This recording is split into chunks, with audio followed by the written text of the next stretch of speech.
Well, just tore this 90 Briggs & Stratton 3.5 horse engine apart here, and discovered something I've never seen before. The first clue something was wrong was when I pulled the bottom, the crankcase cover off here. It came off a lot easier than normal. Now I had the crankshaft sanded down and things pretty good, but it really slipped off easily, and it seemed to wiggle a bit too. So when I got looking, I noticed that you see that gap on the right there, right in here. Well, basically, let me pull that out, show you down in there. I think it was a machining error at the factory.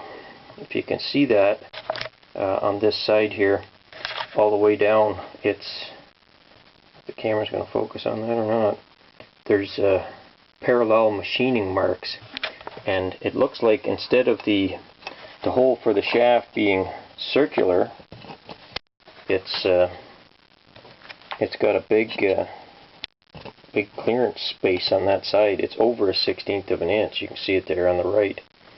So I'm kind of thinking this had to be a factory screw up, because the crankshaft is too large to go over into that area.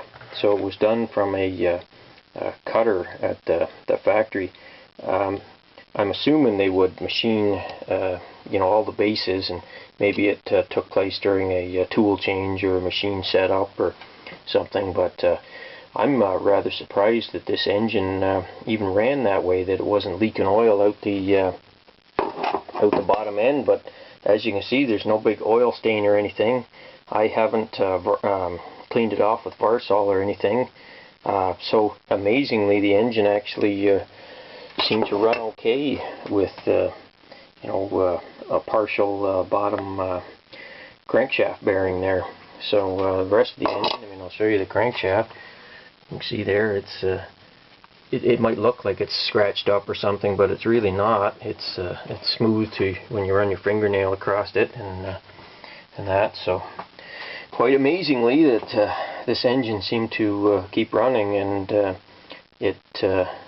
when I got it at the scrapyard, it's obvious that it had been running in the not too distant past. It's got dirty oil in it and things. So, and the exhaust valve guide is slightly worn. So I'm really amazed that something like that could still result in an engine working okay. So, say I've torn a lot of Briggses apart, but I've never seen a crankcase cover or a bearing. I've seen worn bearings. I got a block here with a worn out bearing. I'll show you there. If you can see that. See, that's burnt right to a crisp. The lack of oil burnt the bearing right up. But this one here, it's nice and shiny and everything. So I'm thinking she's got to be a factory machining error, which, like I say, that's the first time I've encountered that. So anyway, everybody have a good one.